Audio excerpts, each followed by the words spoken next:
আসসালামু আলাইকুম সম্মানিত গায়েস। আজকে আরেকটি নতুন স্যানিটারি কাজ সম্পূর্ণ করলাম।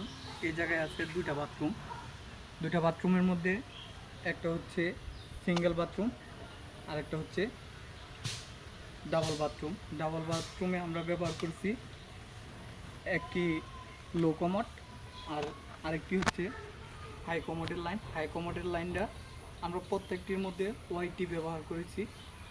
আর আমাদের যে ময়লার লাইনটা ওই লাইনের প্রত্যেকটি ওয়াইটি এবং অফসাইড দিয়ে 45 অ্যাঙ্গেলে এলবো বানিয়ে নিয়েছি। এমনিতে কোনো এলবো ব্যবহার করা হয় নাই। আর আমাদের ভিডিওটি কেমন লাগলো সবাই কমেন্টে জানিয়ে দিবেন। আর